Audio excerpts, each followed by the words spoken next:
It's Tuesday 11th March, and the markets ended mixed as sectoral trends remained divided. Realty, telecom, and oil and gas rose, while auto, IT, and banking stocks declined. Let's take a look at today's key market highlights.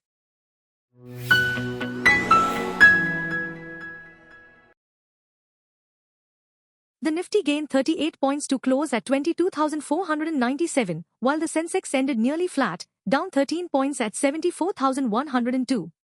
Market breadth remained negative, with 2,469 stocks declining against 1,499 advancing.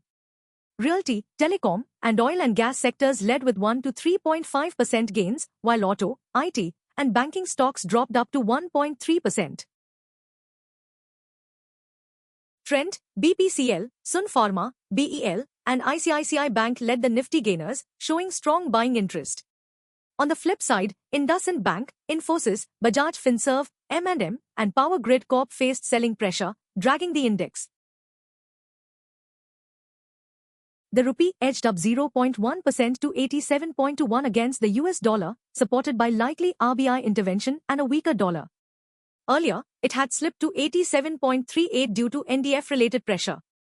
Asian currencies strengthened, with the offshore yuan leading gains. Stricter SME IPO norms require companies to have 1 crore rupees EBITDA in 2 of the last 3 years. Promoters can sell only up to 20% via OFS to ensure fundraising aligns with growth. Lock-in periods are extended, and minimum application sizes are raised to curb speculation. New rules also mandate transparent fund usage. SEBI cautioned IIFL Capital in a letter dated 7th March 2025, highlighting lapses in due diligence for debt issuances.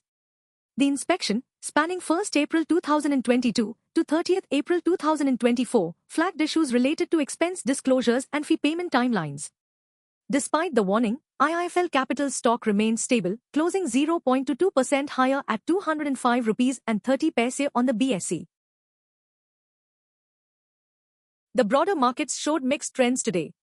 The Nifty Mid-Cap 100 gained 0.67%, while the Small-Cap 100 declined 0.8%. Mid-caps attracted buying interest, signaling selective strength, but small-cap weakness indicates cautious sentiment among investors. Spot gold rose 0.83% to $2,912 on Tuesday, benefiting from safe haven demand as trade war concerns rattled markets. A weaker dollar and falling U.S. Treasury yields supported prices. Investors now await U.S. inflation data for clues on the Federal Reserve's rate outlook. IndusInd Bank shares tanked 27% on 11th March after disclosing 1,530 crore rupees lapses in its derivatives portfolio, potentially impacting 2.35% of its net worth. The stock has fallen 29% in March, marking its 5th consecutive session of decline. An external agency is reviewing the issue, with final findings awaited. Wall Street lost $4 trillion, erasing post-election gains as tech stocks plunged. Apple and Nvidia fell 5%, while Tesla dropped 15%.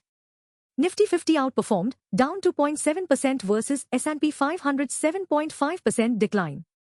Analysts warn of further volatility. Jindal Stainless will invest 700 crore rupees over 5 years to cut emissions, aiming for net zero by 2050. It targets a 50% GHG reduction by FY35 through renewable energy, green hydrogen, and carbon capture. The company also launched a TNFD report to assess environmental risks and enhance sustainability. And that wraps up for today. Don't forget to like, share, and subscribe for the latest market insights.